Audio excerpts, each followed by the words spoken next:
We know about this House bill that was overwhelmingly approved. It's Yes. bogged down in the Senate now, but tell us about that bill. If it became law, what in fact would it do? It's not actually a ban on TikTok as such. No, it isn't a ban on TikTok. It's asking ByteDance, the parent company of TikTok, to divest the US operations of TikTok and make them US owned. Now, even that is a little ambiguous because ByteDance itself is owned by a global consortium of investors, the same people who typically make big investments in successful late-stage startups.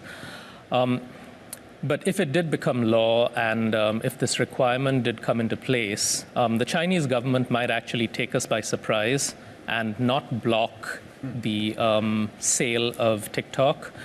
Because from the Chinese government's point of view, TikTok represents the first real big success as far as a consumer-facing application that is China-based is. And the Chinese government may think that having more of these in the future expands the country's cultural influence. It's aligned with the objectives of the government. They don't want to scare off future tech companies in China from trying the same thing. And so, if they don't divest if they decide not to divest and TikTok gets shut down in the United States, I think that would have a significantly negative economic impact on the millions of TikTok creators and on the economy as a whole. I want to get into the why of why this vote even happened, why we're having this conversation. I mean, this conversation around TikTok being a national security threat has been ongoing for a couple of years now. I mean, what proof is there on the government's part to actually prove that? Well, I don't think you and I have access to the information that may be motivating this bill or maybe justifying the fact that the Chinese government does in fact exert control over TikTok. There's certainly sort of an information filtering threat, potentially. And again, I don't know if this exists or not, but the algorithm that underlies TikTok determines what hundreds of millions of U.S. teenagers and other people see. And 30-year-old women. And sort of indeterminate-aged professors. But I think that there's also information control or data. Where is this data going? Who has access to the data? But what really worries me about the bill isn't so much the issues relating to TikTok, but a couple of other things. One is that the language of the bill is not specific to TikTok. It mentions ByteDance and TikTok, but it broadly mentions platforms that are controlled by a foreign adversary. And we could have a president in the future who decides to use this language to go after other platforms that aren't aligned with what this president wants to do. Plus, it puts the US in a place where they are sort of firing a salvo in what may become a global protectionist war. I think the US has to remember that from the point of view of most other countries, their social media platforms are foreign-owned. Right? I mean, they're owned by Meta and Google, US companies. And so again, looking down the pipe at a potential future in which, say, EU countries start to see the US through a more adversarial light, we don't want them saying, well, we want our social media platforms that operate in EU countries to divest themselves from US ownership because we're worried about undue influence that the US government is imposing on our societies. And so we're sort of in a weak position when it comes to this kind of protectionist war. And as we know from game theory, it's easy to start one of these protectionist wars. It's very hard to get out of them.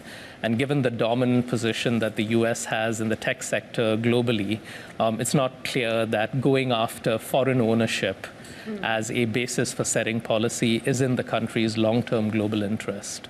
Some of the complaints being made about TikTok could be made as well about domestic social media platforms, things like Facebook. And the Congress has had hearings about that. To what extent is there an overlap? Why aren't we going at all social media when it comes to, for example, data protection, or even with respect to algorithms, what they do to the news that we receive? I think that this is a great question, David.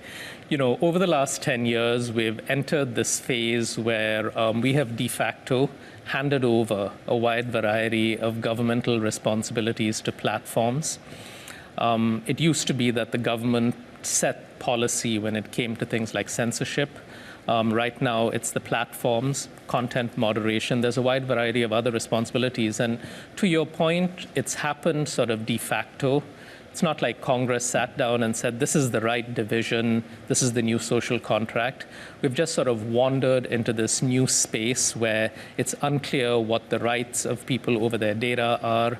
It's unclear who controls content filtering. It's unclear what to do about misinformation. I guess the reason why Congress isn't going after these more weighty issues is that they're much more complex.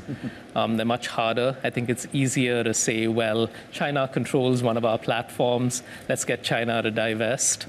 That may or may not be the truth, but it certainly sort of scores political points. Well, I'm interested to hear your thoughts on what this would mean for the likes of Meta. Of course, Meta has Threads, which if you spend any time on Threads, what you see on TikTok will be on Threads 2 weeks later, but that's a different conversation. But you write in your notes that this would be a short-term positive for the likes of Meta. Why only short-term? Well, in the short run, I think that a lot of people, if TikTok is shut down, a lot of people will try and take their influencer businesses elsewhere.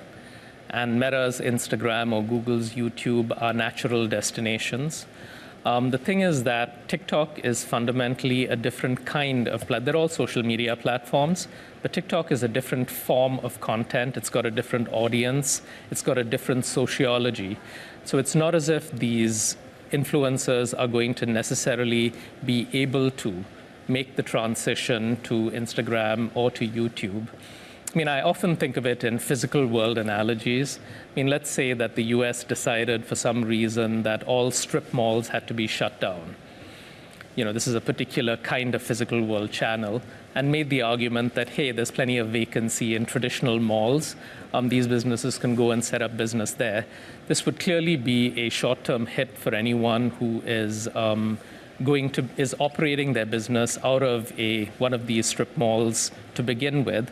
And it's not clear that they will be able to make the transition. The foot traffic is different, the competitive dynamics are different, it's a different business model. So a lot of these businesses would shut down. And so when I say short term, I mean that this will certainly bump Meta and Google's stock prices, but it's not clear that this transition will be complete in the long run.